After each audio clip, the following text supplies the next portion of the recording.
কসম লাগে, কথাগুলো শুনে যাবেন। প্রিয় নবী হাদিসে বলেছেন 5 ধরনের ব্যক্তির কবরে প্রশ্ন করা হবে না। প্রিয় নবী বলেছেন, যে ব্যক্তি আমার হাদিস শুনে অন্যকে শেয়ার করবে তার উপর কিয়ামতের দিনে আমার সুপারিশ ওয়াজিব হয়ে যাবে। অবশ্যই ভিডিওটি আপনারা সম্পূর্ণ দেখবেন এবং রাসূল করিম সাল্লাল্লাহু আলাইহি ওয়াসাল্লামের হাদিসটি সকলের কাছে পৌঁছে দেওয়ার দায়িত্ব আপনাদের। আমরা সকলেই জানি কবরস্থ করার একটু পরে মুনকার নাকির কবরে আসবে 3টি প্রশ্ন করার জন্য, কিন্তু দুনিয়াতে 5 ধরনের ব্যক্তির কবরে কোনো প্রশ্ন করা হবে না। আল্লাহ তাদের কবরকে বিনা হিসাবে জান্নাত বানিয়ে দিবে। প্রিয় দর্শক, সেই 5 ধরনের ব্যক্তি সম্পর্কে আজকে আমরা আপনাদেরকে জানাবো। আপনাদের কাছে আমার একটা প্রশ্ন রাখলাম, অবশ্যই আপনি যদি মুসলিম হয়ে থাকেন কমেন্টে উত্তর দিয়ে যাবেন। মান দিনুকা, আপনার ধর্ম কি? অবশ্যই উত্তরটি কমেন্টে দিবেন। বেশি কথা না বলে শুরু করি আজকের ভিডিও। আমাদের 5 ধরনের ব্যক্তি সম্পর্কে জানা উচিত। এই 5 জন ব্যক্তির ভিতর আল্লাহ যেন আমাদেরকে শরীক করেন, আমিন। 1 নম্বরে, ওই ব্যক্তির কবরে প্রশ্ন করা হবে না যিনি শহীদ হয়েছেন। এখানে শহীদ বলতে তাদেরকে বোঝানো হয়নি যারা দুনিয়া পাওয়ার জন্য শহীদ হয়েছে,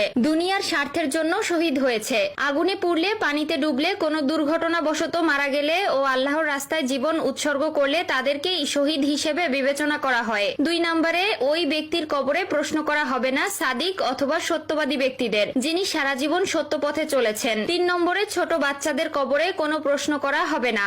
আমাদের আশেপাশে আমরা দেখেছি অনেক ছোট বাচ্চারা অকালে মারা গেছে নাবালক অবস্থায়। আল্লাহ তাদের বিনা হিসেবে জান্নাত দান করবে। তাদের কবরে কোনো ধরনের প্রশ্ন করা হবে না, কারণ আল্লাহ তাদেরকে নিষ্পাপ ঘোষণা করেছেন।